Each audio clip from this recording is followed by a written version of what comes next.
All right, everybody, welcome back to Passion to Published. It is officially go time.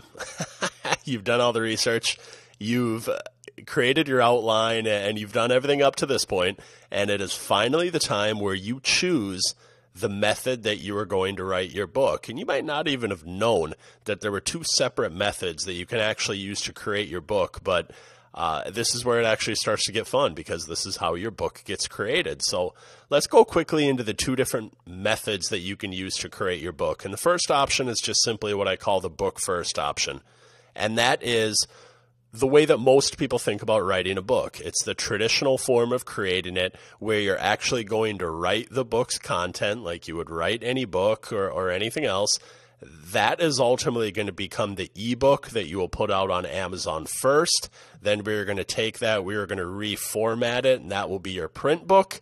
And the last thing you will ultimately do is you will record it as an audiobook.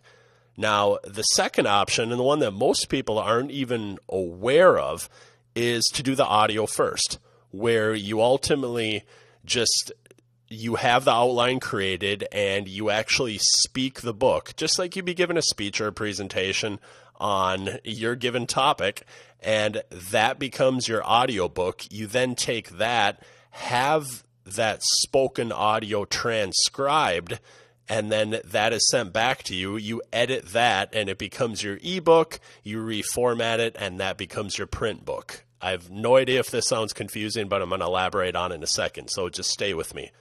So to go into the first option and the book first traditional option, who should choose this? If you're listening to this and if you're someone that really has a background in writing or enjoys writing, maybe has done some blogging, has written some articles, or potentially has written a book before, this is probably your best option. It is the more traditional way to do it. It's a little bit, I say, simpler to edit under the pros, just simply because you're thinking through writing the book a little bit more as you're doing it, obviously. So there just isn't as much intensive, I feel like, going through and tweaking some things as it would be if you were to speak the book first. I say it's more cost effective, and I'll talk about this in the audio part, just simply because you are going to be paying someone to transcribe the spoken audio if you were to go with the audio first part. It's not a lot. You can do it on Fiverr for probably somewhere, I would say $50 to $75, depending on exactly how long your book is, but it's just something to be aware of. And I think the biggest con in terms of just writing the book first and then doing the audio is it's just a little bit more time consuming. The best authors, I think the best writers out there are very diligent and methodical and have routines as far as their writing go.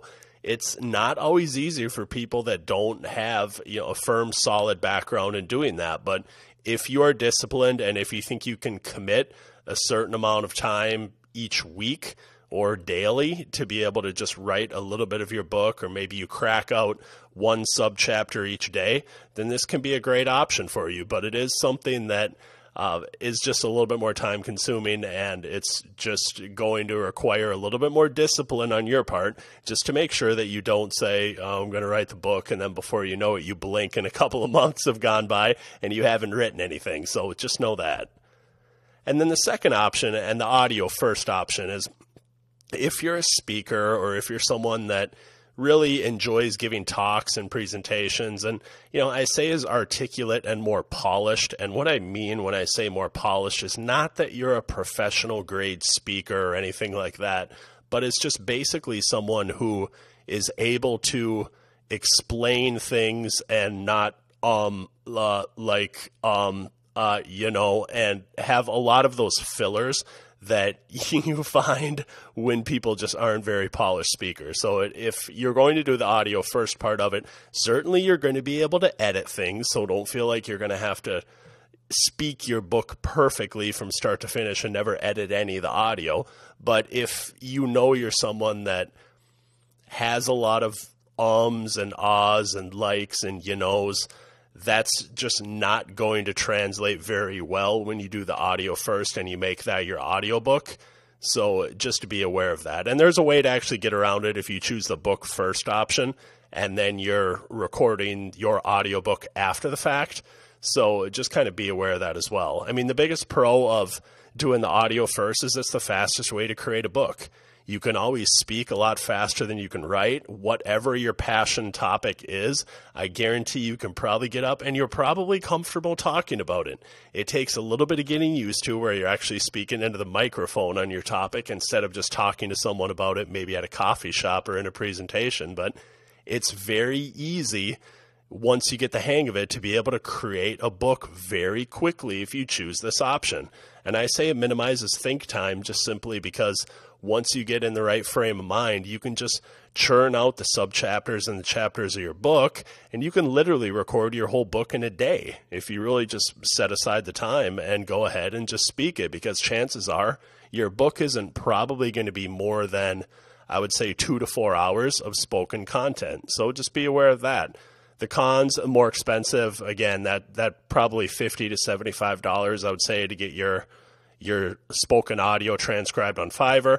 And I just say more intensive to edit just because once you get that transcribed audio back and you're going through and you're editing it, the way that you speak and the way that you write are ultimately two different things. So sometimes it just takes a little bit more time to go through and to edit your transcribed text and to get it back in something that's going to read well as an actual written book, both in ebook and in print book.